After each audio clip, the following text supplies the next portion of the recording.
text came into the group chat earlier on that made me slightly sad, but also slightly excited at the same time. It was Craig sitting back, looking at the possibility of a Patriots-Seahawks Super Bowl as he was making his fantastic graphics that we had prepared for later on in the month and going, I'm going to be a real third wheel this week if that happens, isn't it? And of course, you'll be the third wheel for myself, Shane Brennan, and for Ben Costello. Craig, you must already be anticipating the situation coming ahead of a Patriots-Seahawks Super Bowl, that you would be the odd man out.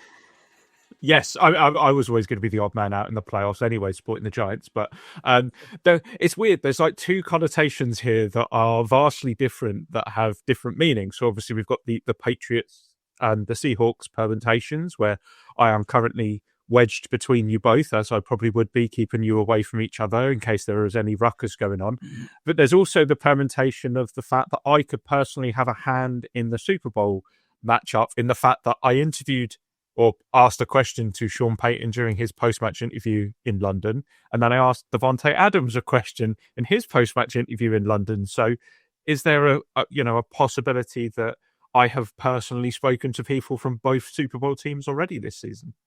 That would be quite incredible. I think I'm right in saying that if it is a Denver versus Los Angeles Super Bowl, it'll be the first time we have it between two teams who have faced off or who both played in London. Probably the first time between two teams who played internationally. And the last time we had a Super Bowl winner who played internationally was, well, I can't remember, was it the Chiefs in 2023 or was it the Giants in 2007? One or the other. I can't remember either which.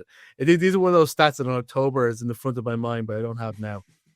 Ben, how are you keeping? I mean, are you over the time zone change yet, or did you even bother staying up for the second half of that Seahawks 49ers game? Because I had faith in the 49ers for once. I picked the 49ers. I put my faith in them in a way that I haven't done all season, and I got completely thrown in my face. I did call you out in the group chat at 3 a.m. For being the only one to pick the 49ers in that matchup. No, I stayed up till an ungodly hour to watch the end of that Seahawks Niners game. I unfortunately was on I think we've commented on this show before that I did go to sleep during 28-3. So I have found myself very rarely going to bed midway through a game, just on the off chance that something like that happens ever again. So no, I stayed up. I suffered for the following 2 days because of it. Yeah. Other than that, a great weekend of football. It is funny to say, like we're supposed to be the ones in our 20s. We're supposed to be the ones that are like young and full of vigor in life. I stayed up last week to watch the Patriots play the Chargers. I think on Thursday I still felt completely ruined. Like the idea of staying up to 4 o'clock in the morning, because usually like for those late games I will watch I'll get up early the following morning and watch it. And people are saying, oh, well, it's the same difference. You're only getting the same amount of sleep or whatever. No, it isn't, because you have to force yourself to stay awake then, and you're so pumped, and you're watching the little NBC logo or whatever it is, and just, I don't know. And like, Craig, you obviously you had to deal with this as well, because like the Giants, no matter whether they're good or bad, it plays in so many of these primetime games over the course of the year. Like, did you get to a point in your life where you're just like, I'm not staying up for any of these late games anymore? Yeah, because obviously I've got 10 years on you too. So there is that point where staying. My biggest problem isn't so much staying up; it's after the game's finished. I can't come down. Like the adrenaline is still flowing. So it's the fact of like, if I try and stay up, I know that it's a good hour, 2 hours after the game's finished that I can even get to sleep. So it's much better for me to just go to sleep and then wake up. Though there has been that odd time where I wake up at 2, check my phone and go, God, I should have stayed up. Thursday Night Football against the Eagles this year, maybe one of those moments. It's funny you're mentioning adrenaline, because it is full pace ahead here at Irish NFL Show Inc. By the way, the AV Club and the Irish NFL Show is brought to you in association with the TapHouse Bar and Grill in Ranelagh. Great place to go and watch football this time of year. I just came up with this idea during the week. Any of you guys ever watch Hot Ones? You know, the show where they like eat the chicken wings, whatever. If the Patriots and the Seahawks meet in the Super Bowl, me and Ben, because like that week will test our friendship, obviously. You know, going to be at each other's throats. I'm going to say the name Malcolm Butler about 20 times a day, just to make sure I really get it in there. But like afterwards, I feel like we should meet up, do some like hot takes and hot wings, because those Nashville hot wings they do at the Tap House are pretty good. And so we can do there, sit across, film it, have our little therapeutic moment, you know. I don't know, there's something in like I don't know, like if you bring the real spicy stuff, you know, to really to really open up the senses. But you were talking about adrenaline, Craig. Adrenaline is what kept me up to watch the Bears and Rams game after this moment when we were in studio watching the Patriots-Texans on Sunday. Outside. Holy! Outrageous! Wow. What a catch. What a throw! What a catch that was, and a third down shot to the right hand side. Killer play. That's the killer. That's what I was saying. That's what the Patriots needed, is an absolute dagger. That's what. Oh, unbelievable! What? As you can see, I remain professional at all times. Impartial, I think, is the word. I'm like the BBC when I watch the Patriots game. Obviously, I don't overreact to Keishon Boutte having one of the greatest catches of Patriots playoff history or anything. I'm a chill man. I sit back. I'm just a chill guy. I'm like the dog with the jeans and the grey jumper. I'm just sitting back.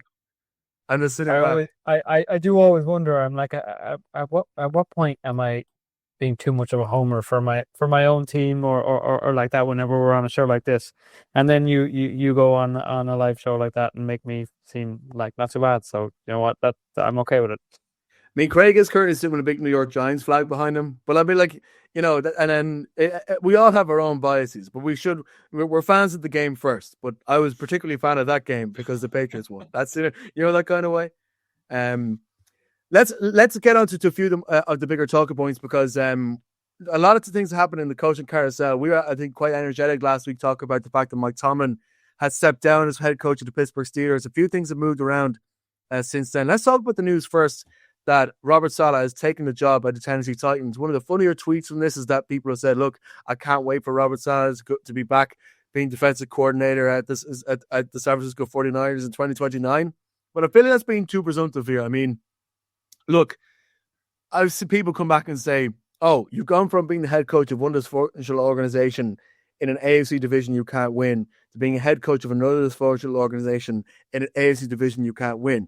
But I think with Saleh, there might be something more there. I think in the first couple of years of that Saleh, of those Saleh years at the Jets, his defense is playing pretty sweet. It was the quarterback problems where it was quite significant. And then when he's had to spend most of the year playing was a Zach Wilson when Aaron Rodgers was injured, he just eroded his own confidence in front of the most hungry media organization in the world. So Craig, I think this move to Tennessee actually might be a better fit for him in that defense is where they need the coaching. They have a quarterback which they can work on if they get the right offensive coordinator, and maybe just the fact that people in Nashville are quite as ravenous people in New York might actually just give him a bit more space to be a good coach, because we know that when he's not explaining the unexplainable on behalf of his owners, he can be a good coach.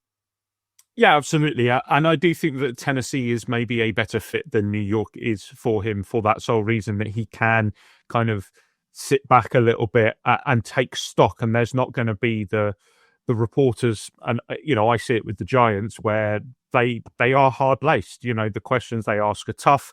They will not stand for any bullshit, and they will go for the jugular if they see a weakness. That's just the way that the New York media is. Now, in Tennessee, they're going to be a little nicer. It looks like Saleh's going to handle defensive play calling himself, which he didn't do consistently in New York. He kind of dabbled here and there. And they've got Jeffrey Simmons, Trevonde Sweat, Cedric Gray. Like there is talent in Tennessee on that defense.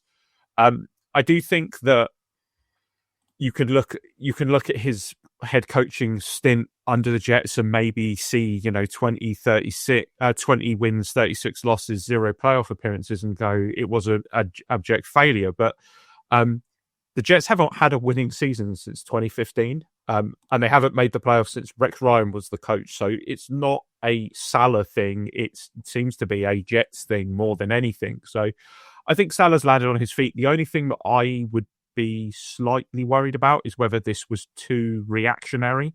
The Titans, they wanted John Harbaugh. He went to the Giants. They didn't let him out of the building. They cancelled that job interview. They had a look at Stefanski. He went to the Falcons. They didn't let him leave the building. They cancelled the interview with the Titans. Jeff Hafley takes the Dolphins job. He does the same, cancels an interview with the Titans. And the Titans probably got to the point where they were like, we just need to get somebody in. And if they were maybe a little bit more patient, they could have Sean McDermott. But that's the interesting thing, Ben. I mean, when we were in the studio and we did an extra podcast, and at the time, like, we haven't heard anything from Tennessee as to where they were going with this. We knew they were doing interviews with Brian Daboll. I think Mike McDaniel might have been interviewed there. I think Jason Garrett was interviewed there. And I was like, I'm not quite sure what's happening here, considering that the Tennessee have had by far the longest tenure in terms of trying to organize who our next coach is going to be. We didn't even know what type of person they were looking for. Interesting they made this pick. Reactionary, I think, is a good word that Craig used, because look at how great a job Salah's done in the 1 year he's been back coaching in San Francisco. Some people are good coordinators and not great head coaches, Josh McDaniels being a great option. But do you think that this is Tennessee just trying to show a new kind of identity for themselves, but going with this defensive head coach, because everybody assumed they'd be going offense, and now the pick for our offensive coordinator is going to be under a lot of scrutiny because of the importance trying to make the best of Cam Ward? Or do you just think that this is actually maybe something that was had in the back burners and was kind of waiting for the opportunity for the 49ers to be out of the running for him to really chase this kind of a pick?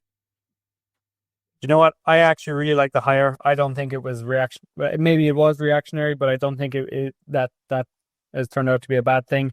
You look at what Sean McDermott did for Josh Allen in his young career. You know, you put a great defense around him and you allow him to build over a couple of years and turn into that, you know, number one overall quarterback, you know, MVP level caliber quarterback. A great defense helps out even the middest of quarterbacks. I mean, to be perfectly humble, you know, you look at the Seahawks and you put a top 1-2 defense on that, and then you allow Sam Darnold to go out and control the ball and run the offenses as they like, and they don't need to worry about putting up 40 points a game to go win. A great defense. You look at the input I'm sure he had on the draft picks when he was in New York. I mean, they had some solid draft picks outside of the quarterback. They had some really great draft picks. Sauce Gardner. They had that edge rusher that they got at the end of that first round. They had Garrett Wilson, you know, on offense. And the Titans are set up with a lot of draft capital to go and do a rebuild. And as Craig said, you know, that this is not New York. He's not going to be in a rush to do things as quickly as they would have looked for in there. So I like the hire. I think, you know, a great defense travels. The saying is defense wins championships. I think it's going to be really good for Cam Ward to not have to chase leads all game for a season. So yeah, I really like the hire. It's an interesting point you make about how well he did in terms of drafting, especially defensive players in New York. I think that's a great point, because that's the area that Tennessee needs to improve on. Again, I reflected on it earlier, and you know, I read enough Tennessee media to know that one of the biggest problems they have is recruitment and retention of talent, particularly those kind of physical type guys. Once Vrabel came out of the building, there's a culture shift there in terms of, you know, the bread and butter type players that your teams rely on, offensive line, defenders, the types of players that we give out that the Cincinnati Bengals don't invest enough in. That's the kind of thing that was going out of the building in Tennessee. So I think it's a very good point. I do like the fact that Tennessee, even though everyone's expecting them to go offense, I mean, going for the defensive head coach in this moment, like they've seen what D'Amico Ryan's been able to do in Houston, you know, that's a team that really should be pushing forward, really should be playing the AFC Championship game this year, but by virtue of the fact that they have this absolutely astounding defense and what they're able to achieve with that. And then as a counterbalance to the Jaguars, and this is where I'm leading into the next point here, because you two reminded me of something which I completely forgot about. It's the fact that Liam Coen and Robert Saleh have a bit of beef going on, and this is going to make the AFC South so much more juicy. So a little clip here, but people might not remember this. When the Jags played against the Niners early on this year, there's a bit of an altercation between Liam Coen and Robert Saleh. When you hear somebody sounding like they're Will Smith at the Oscars, that guy is Liam Coen. You'll hear it now in a bit.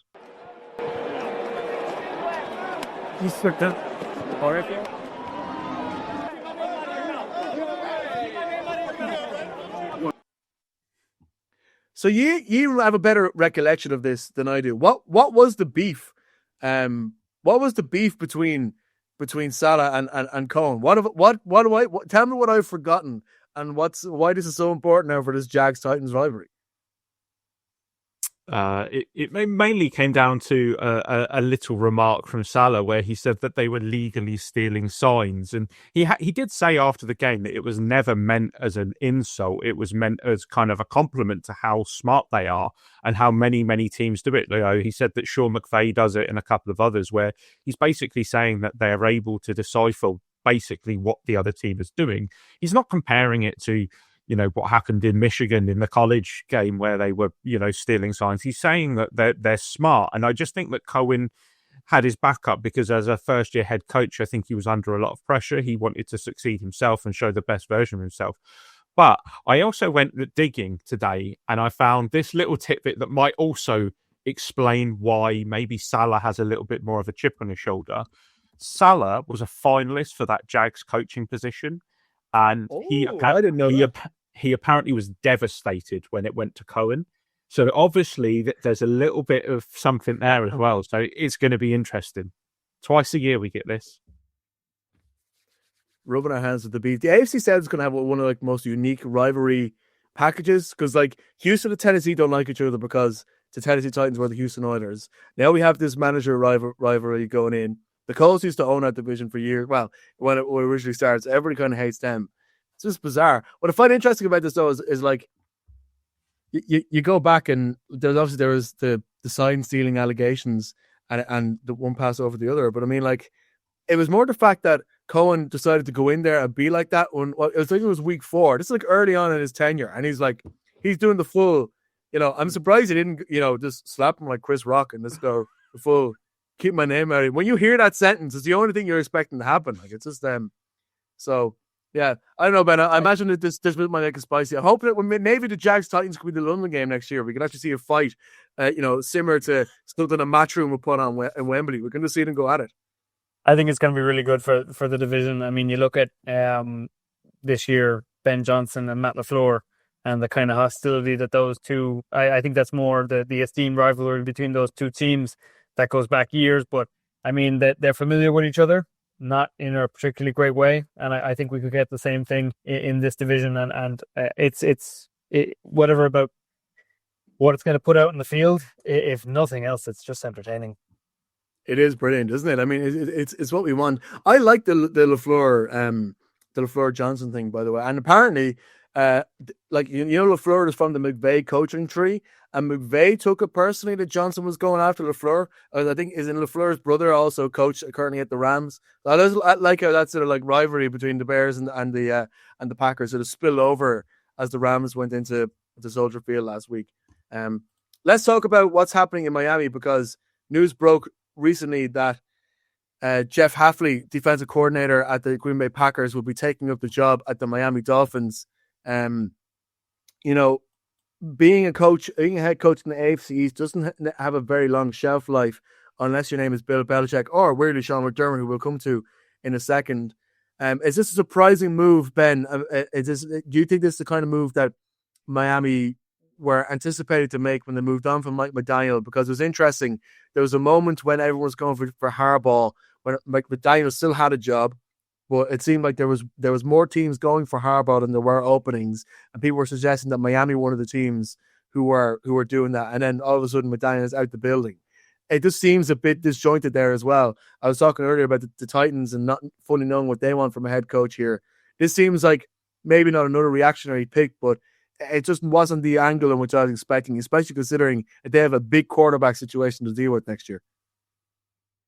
I'd be lying if I said that I knew all about Jeff Hafley. I know that ever since he took over that defense in Green Bay, it's been positive results. And again, you look at a team going for defensively minded head coach and relying on that bump to be able to carry your offense with a quarterback, as you said, that you're not sure of going forward. And I think you bring in a guy who has absolutely nothing towards Tua. And has no allegiances there. I think he can be the one to make the hard decision next year if that's what they decide to go with. And I think that's he can make that decision freely. I think the Miami doing that in junction with going with a new GM from Green Bay. I think they're looking at Green Bay and what they're doing, the stability that brings. And they're just looking for an ounce of that. That's all they're looking for in Miami. It's just a bit of calm and a bit of they don't want the drama that's associated with everything they've had over the last few years. That's the point I was just going to come back to here is the fact that they do have, obviously there's a clear relationship there between John Eric Sullivan who they worked together, the Packers, for a couple of seasons. Supposedly he interviewed very well, but I mean, we see how many times the sports people interview well and just don't end up doing the job very well. Look at Roberto Martinez. Craig will know what I'm talking about when it comes to managing international football. Talk about a guy who could do a great interview, keeps failing upwards. Let's interesting though, there's a point in terms of head coaches and how quick we are to move on. This is a quote that came on CBS during the week when it comes to how long people stay in the job, and this was before the Bills game took place. But I think it's relevant now in the conversation around McDermott. Yeah, I respect everything you said, but I don't think we'll see it again. The Ravens and the Steelers, those organizations, they're outliers. They want to stick by one coach. Nowadays, people are too impatient. Fan bases are too impatient. Even these organizations are too impatient. I'll remix a quote that I heard on one of my favorite movies, which is The Dark Knight. Listen, you either retire a hero or you coach long enough to become a villain. And that's what happened in these situations. These guys won a Super Bowl, so that fan base, they got a taste of success. They got to the top of the mountain. Then every single year, they're waiting. A decade goes by, and all of a sudden, those whispers, people saying, we need a new coach, they become louder and louder, and then they run a good coach out of the building. So Nate Burleson, by the way, was that the right superhero movie he was referring to there? For some reason, I always associate that quote with Spider-Man. No, it is something that is said in The Dark Knight. He is. It's also a quote by yours truly on the podcast last week when I said something very similar. But I think Nate did a much better job in his Inspector Gadget-esque robe that he was wearing on there. Do you know the lore behind Inspector Gadget? Are you referring to the jacket I was wearing on the day of the Dublin game? This is unbelievable. Yes. I'm wearing that on Super Bowl Sunday now. So I don't care what the weather is. We walk around in my long trench coat. I liked it. It's ridiculous. It cost me 15 quid in Utrecht.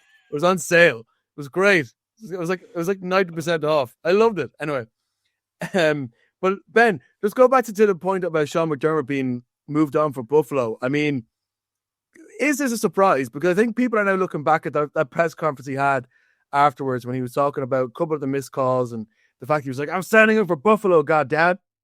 And people, you now look at that press conference in a different lens when you know that he maybe thought that his time was done, that their team would move on from him.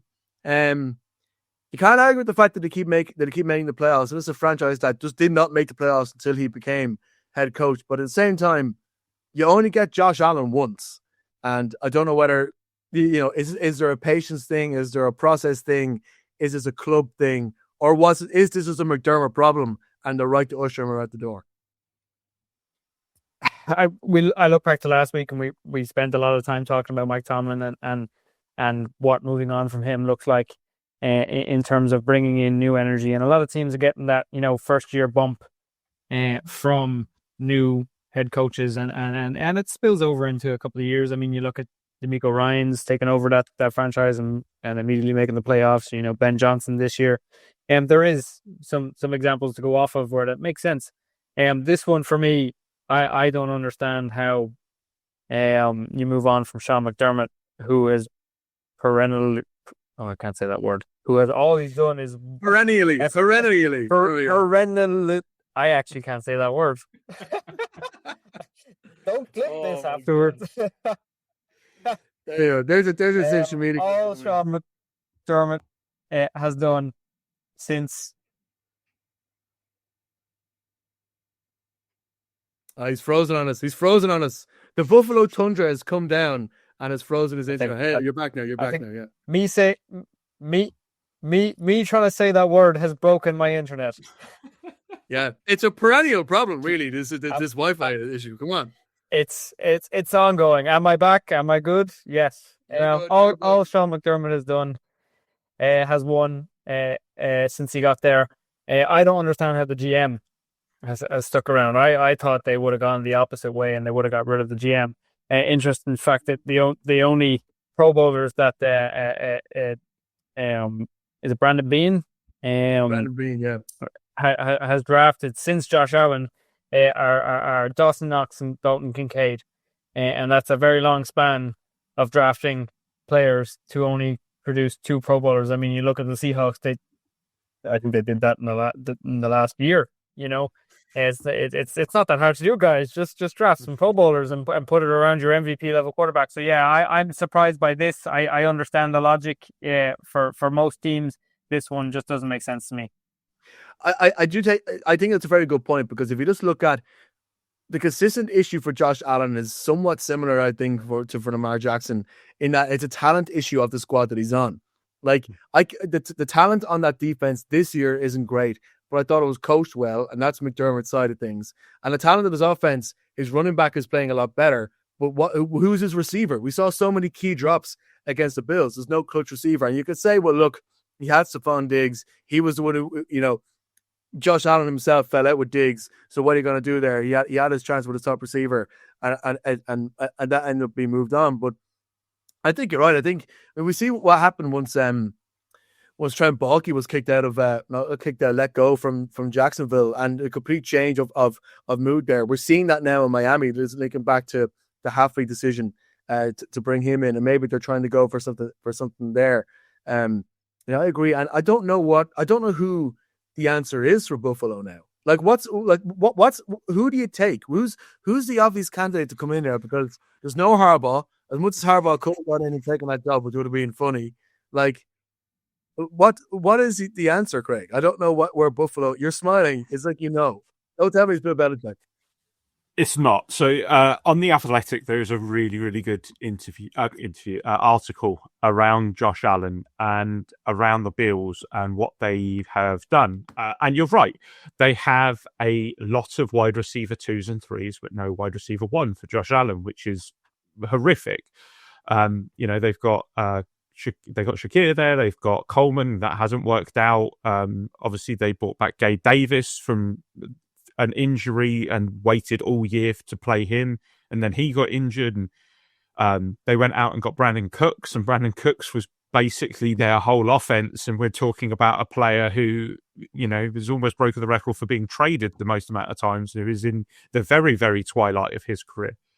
But one of the things that they mentioned in that article is that Josh Allen is the kind of the world of the Bills. Everything revolves around Josh Allen.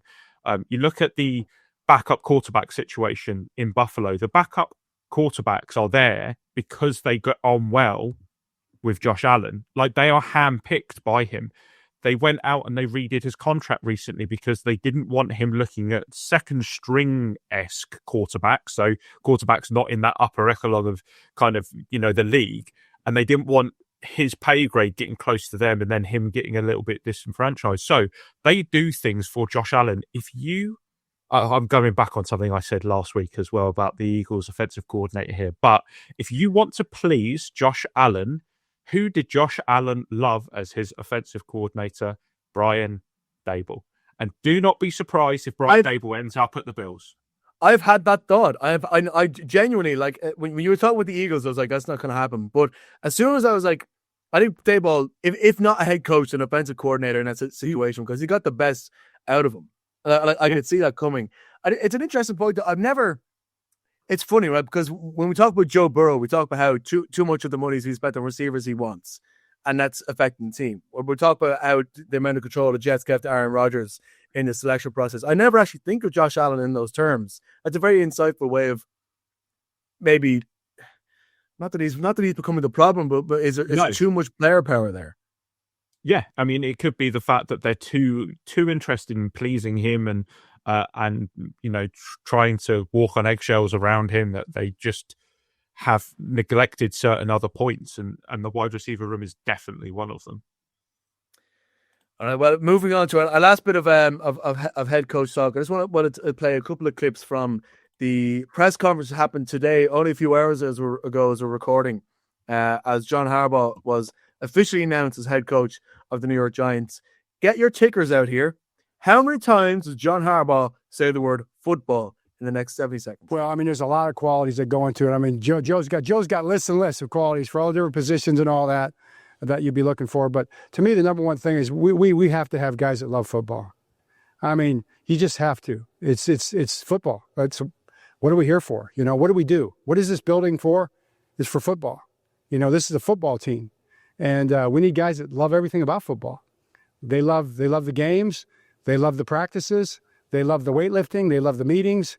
They love the dining hall. They love every part of football, man. And if you love football, guys, you're going to want to be here.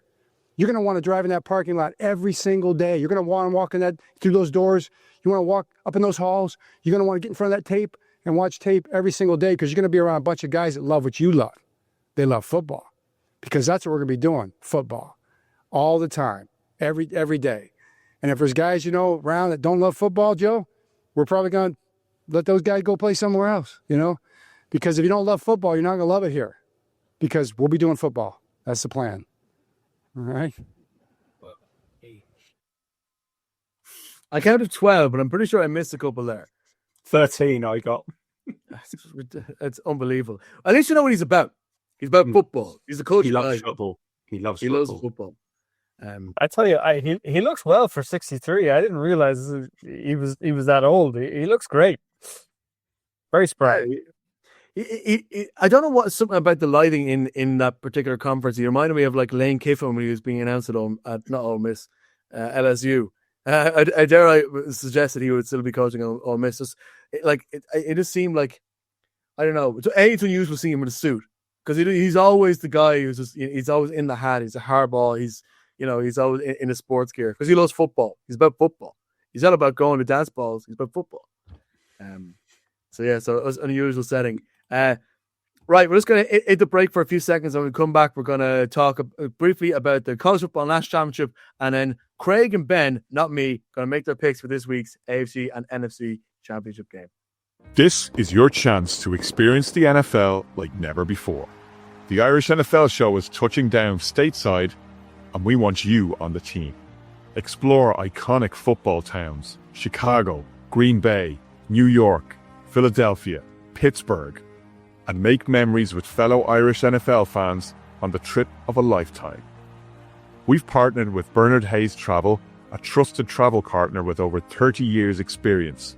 We look after everything: flights, accommodation, transfers, match tickets, social events, and everything in between. An unforgettable experience. Picture yourself in the stands at Soldier Field, Lambeau, or MetLife, roaring on your team. Register your interest today at irishnflshow.com/tours. Don't just watch the game, live it.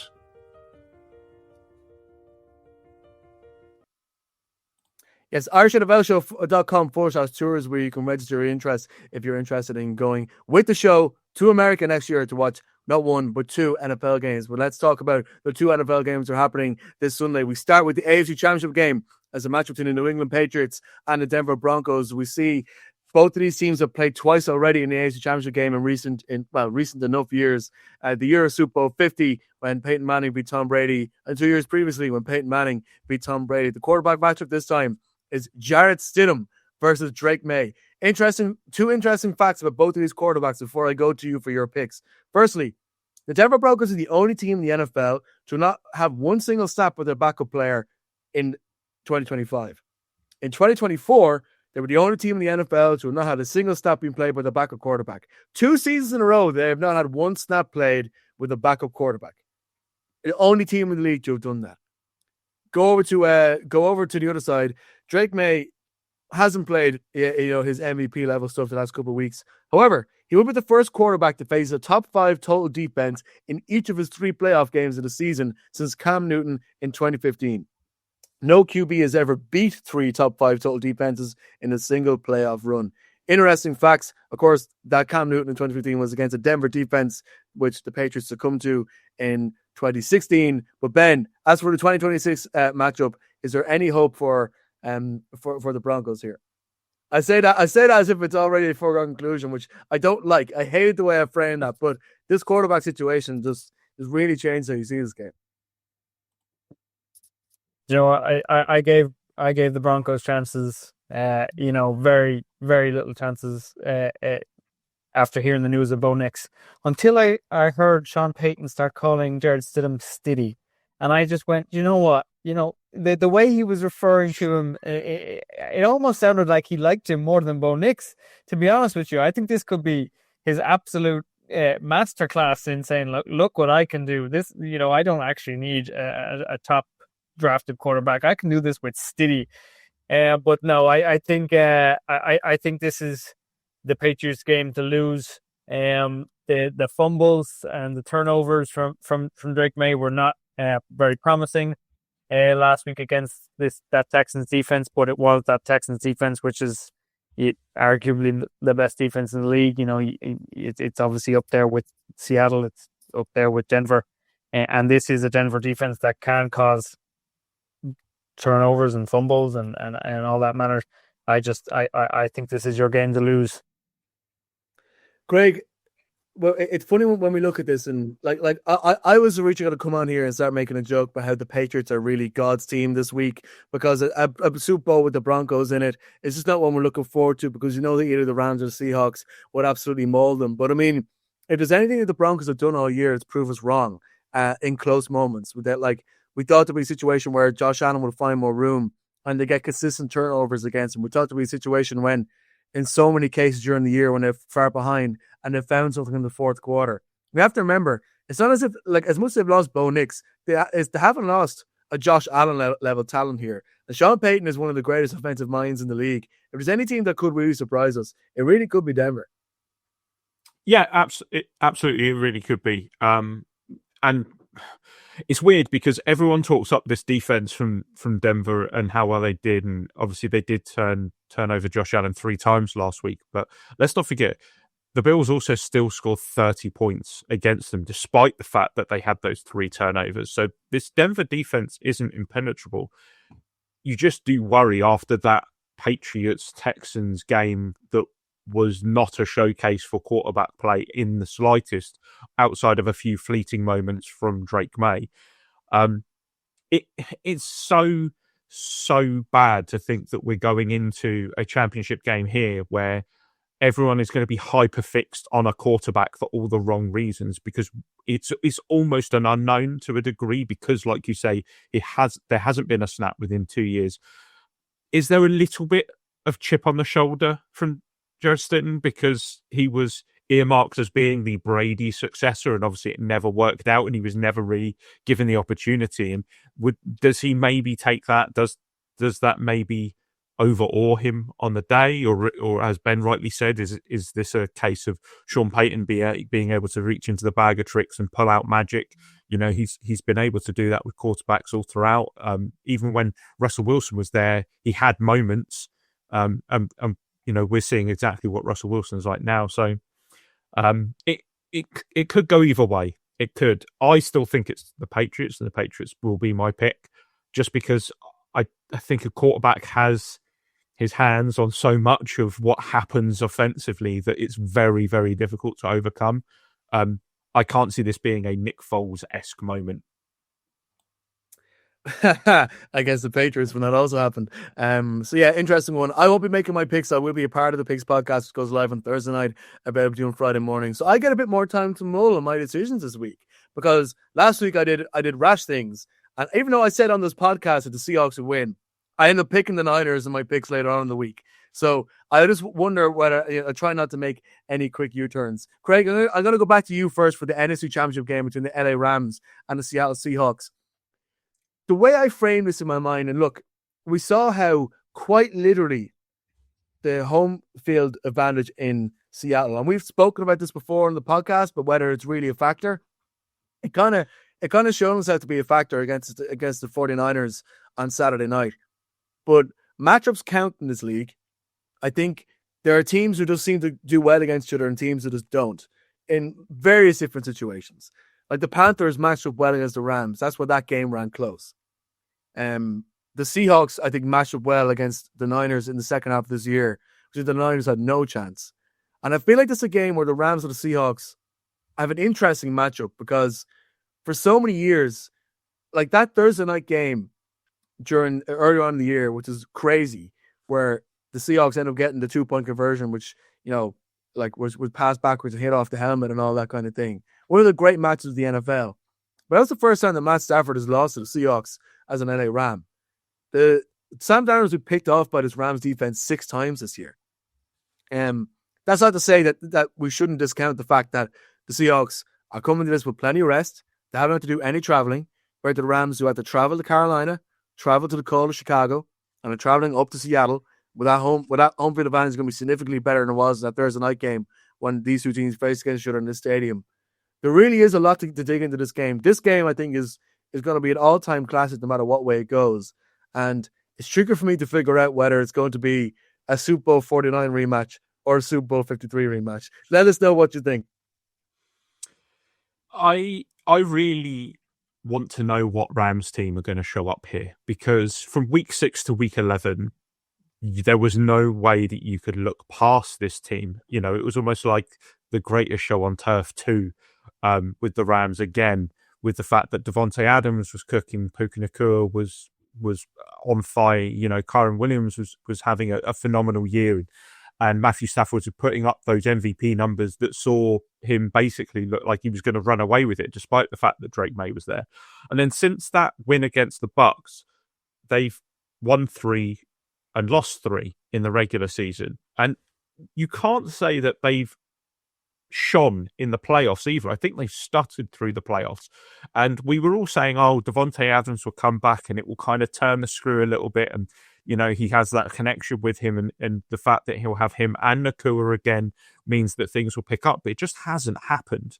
And I do worry about this Rams team. But when you have Sean McVay as a head coach, anything can happen. And I think if they were to go back to being that offensive juggernaut that they were across that span, they could cause problems. They really could. But that Seahawks defense is insane. And it pains me to say, because they have Julian Love and they have Leonard Williams, who are 2 players that the Giants had, who I think are phenomenal.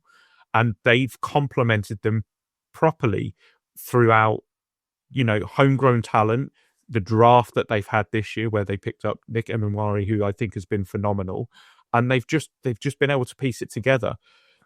Really, I think the big matchup potentially is as you said, the Darnold versus the Rams defense, and that's where the sort of the tide could turn. But I am still going to take the Seahawks, who I had to win the Super Bowl when we did our predictions at the beginning of the playoffs. So I just can't look past them at the moment. That defense is Legion of Boom 2.0-esque. It's phasing. You referenced Legion of Boom and the Greatest Show on Turf. Would it be the Greatest Show on Surf because they're in Southern California now? Is that a thing? Would that be a thing? If the Rams offense managed to get kicking again, Shane, you've had some bad puns, but I think that might make the cake. Like, that's up there now. The Mount Rushmore of bad Shane puns. So, the Greatest Show on Surf. Why isn't that in every TV like in every newspaper headline? The Rams are now in California. It makes sense. No, they do have the wave. I'll give him that. They do have the wave in the logo. Yeah. But here's the thing about the offense. You're talking about the offense defense. It's the Rams not the Rams defense that I'd be worried about, because it's funny when we talk about Chris Shula, when he end up becoming a head coaching candidate after the job he's done in LA. You look at the points that ended up. I mean, 31 to the Panthers twice this year, including once in the playoffs. They let that late game play slip against the Bears, and as much as that is Bears magic, Caleb Williams, oh my God, what WTF moment. Your defense missed an opportunity to get off the field on a 4th and 6 when a quarterback is throwing a really deep pass. 38 against the Seahawks the last time these guys played earlier in December. 34 against the Lions in the game that they won. In 20, remember they gave 27 in Atlanta as well. They've given up a decent chunk of points here. So I wonder, Ben, is this on the offense? I want to say Jacques Charbonnet is out now. He has a broken ankle. So luckily he's not the only running back in Seattle's locker. But I mean, we talk about this game as being sort of strength versus strength in terms of Rams offense, Seattle defense. But I think it's the other side of the ball that actually could really be pivotal here. Darnold versus that Rams defense. A defense that was doing well against Darnold, but a defense which is not doing well in the tail end of the year. Yeah, I've never been so confident going into a game and also so afraid. You put the absolute And I was going to make a joke about it at some point earlier in the show. I just so happened to have found a belt lying around here. I don't know if that was left behind by the Seahawks players or not. I thought Michael Irvin might have left that behind after the Miami game. Could have been, but they lost, so they can't claim it. But I think you're right. This is a defense that has absolutely given Sam Darnold nightmares. But then also our defense on the flip side of it has given everyone nightmares. I mean, it's called the dark side for a reason. So I would be lying if I think it's going to be a great game either way. I think if you're outside of these two fan bases, that you're looking forward to it, and it's absolutely the reason why they put it on Sunday Night Football. It's the reason it's a late game. They want all the eyes on it. I think you're putting, would you want to say, arguably the two best teams in the NFL against one another? I know you've got. I wouldn't argue. These are the two best teams in the NFL. I don't even think that's arguable. And you mentioned on the live show on Sunday that whoever comes out of the AFC is going to get cakewalked by either of these teams. That might be an exaggeration, but I don't think that the logic is there. I think these are the two best teams in the NFL, and whoever wins out of this is going to win the Super Bowl. I've not picked against the Seahawks once this year, and I've only been wrong 3 times. So I will not be doing it this week. I will be a homer. I will be staying up till 4 or 5 in the morning to see the end of this game. I hope we put belt to ass against this team. I can't imagine it. I hope we lock down Puka Nacua because he's given us absolute nightmares. I mean, we're the best defense in the NFL unless we go up against Puka Nacua. So you're right. Matchups count. This one, probably the most important one the Seahawks have had all year. I seen that when the two teams played each other in the regular season, there was 1 yard of a difference in terms of total yards and 1 point of a difference in terms of total points scored. So this is how close these two teams are. You could flip a coin and that could decide the winner, and you wouldn't be too far off. It's going to be a great one. I still struggle to decide this one. This has the feeling to me, you look back at like the 90s and you see like all those battles between the Cowboys and the Niners, and then know that whoever wins the championship game is just going to walk the Super Bowl. That's what it feels like to me. And it's be very interesting to see how that one goes. It is the 11:30 kickoff. Kevin Burkhardt and Tom Brady on the call. Can't wait to stay up for that one. All right, guys. Final segment of the show. You guys watch this game. I haven't had a chance to circle back to it. But the University of Indiana, one of the greatest rise to riches stories in American sporting history. They're 16-0. They're the national championships. Funny, we were slagging off Michael Irvin. We know he's been on the sideline a lot, doing the whole whacking the belt off the Gatorade cooler. Miami couldn't quite get it done. Ben and Craig. Well, Craig, I'll start with you. I know both of you stayed up to watch this and have watched plenty of it. But impressive stuff by Indiana, and interesting to figure out what you think you've learned about Mendoza now that we're heading fully into draft season. Yeah, so I'll be brutally honest and hold my hands up. I haven't watched a lot of college football this year. Other commitments have got in the way of that, unfortunately. But this is the first game that I've probably watched from start to finish. In the terms of watching the highlights package afterwards, that was the full game, and from what I'd seen of Mendoza before, which is, flash plays, he looked like a good quarterback, but obviously they are highlight packages for a reason. But I actually thought he looked pretty composed against a very good Miami defense. I just want to shout out Bain Jr. To start off with. That man is an absolute monster, and he's being projected by Dane Brugler to go number 10 to the Bengals, and that's a perfect pick for the Bengals. Like, that's almost what we're calling for.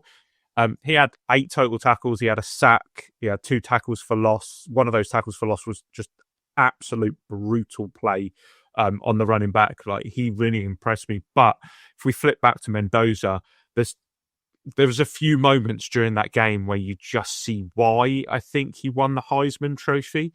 The first one is the 4th and 5 play that goes to Becker I think it's the game's 14-17. It's 4th and 5. They had to go for it to kind of keep the momentum because Miami was steaming back. He throws a back shoulder fade. It might be slightly off target, and Becker kind of pins it against his hip. But a phenomenal catch, and Becker got his ass down in bounds, pretty much on the line. The other one, and Ben, I'm interested to see what your thoughts are on this. Yeah, his rushing touchdown in that pretty much 3 plays later after that throw. He will get killed in the NFL if he tries that, because players are a lot bigger. It is phenomenal athleticism to spin a player and to dive from what looked like the 7-yard line, arms outstretched, and hold on to the ball as well, because he got absolutely laid. But he will get killed in the NFL if he tries that. But he did say post-game, I will die for my team. Like he put it out on the line.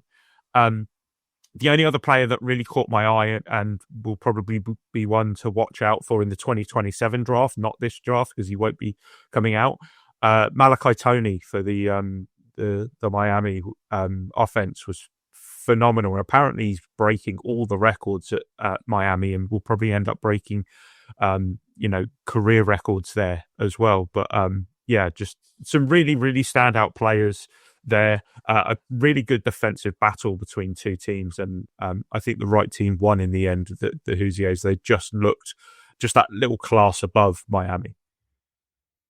Yeah, I don't want it to get lost in all the Mendoza hype that Miami played an excellent game of football last night. I mean, on offense and defense, I look at the running back that they had. You mentioned all the other players. The running back, Mark Fletcher Jr., had an absolute game. He just looked like your prototypical steamroller running back. They play great, and they were an absolute surprise to come out. I think they were, was it number 10 ranked team to play in the conference championship and give that Indiana team, who have been absolutely running over teams. They gave them their money's worth in that fight last night. So props to Miami, who normally would be all flash and pomp and circumstance. They came in and they looked like a proper football team last night. I've not been sold on Mendoza at all this last few months. I think he's why is that? Everyone's been talking about it as the number 1 pick. I know, like, they sort of think he's not Caleb Williams. I understand why. I just, something rubs me the wrong way about him. I think he's too articulate. He's too perfect. I saw someone refer to him. He like, print me a quarterback in ChatGPT, and this is what it spits out. So I've not been sold on him. I know a lot of people have kind of been like, oh, if he came out of other drafts, maybe he wouldn't be the number 1 overall pick. So yeah, I've not been too high on him. He will go number 1 overall, I imagine, to the Raiders, and I understand why. Until, as you mentioned, that last night, that 4th and 5 play where he puts it in his hands and absolutely lays it out for not just to pick up the first down, but to get the touchdown as well. And one of his biggest criticizers all year has been Johnny Manziel, another Heisman winner, who has kind of turned around and been like, oh, we're just giving away Heismans to people nowadays. Back in my day, I had to absolutely, like, I mean, you've seen Johnny Manziel highlight reels, and he was at the game last night, and he even called that. He goes, oh, finally, we got it. We got the Heisman Mendoza moment out of him. So while I'm not fully sold on him as he will be a pro-ready quarterback, and that makes sense. He might be my favorite prospect coming out of college ever, but it was a step in the right direction. I loved the I will die on this field thing. It was given Will Campbell from last year when he said he'd die for Drake May, and look how that's turned out. It's turned out quite well, that type of attitude. So it's turned out quite well, except for his performance against Houston. Otherwise, been quite good. Well, I mean, you can be forgiven for that pass rush, but as a rookie. But a great game. I think I'm glad it was close, because I think the last few Indiana games have been absolute blowouts, and a lot of eyes were on this game, not just domestically but internationally. I think that they opened up the door for people to start watching college football, not just in America. Yes, and we have to wait all the way now to the end of August to watch any more of it. But I think that's that brings to the end of the AV Club. Once again, I send a text being like, lads, this will be a nice short episode, and we get about 55 minutes. Happens every week. This is just the way we roll now. Next week, we're going to give the AV Club Awards. And the AV Club Awards is not us picking MVP, Coach of the Year. It's us doing like, between us, we'll select what our categories are. You feel free to comment underneath this post or on YouTube, or let us know what you think a comment is. For example, I'm suggesting we have the Zach Taylor Award for why are you still in your job? But Zach Taylor obviously is eligible for the award because he's like the obvious answers. We have to find somebody else who probably should be moved on. Maybe it is being the GM of Buffalo. Who knows what way we'll come back to. But for now, thank you very much for listening to the AV Club on the Irish NFL Show.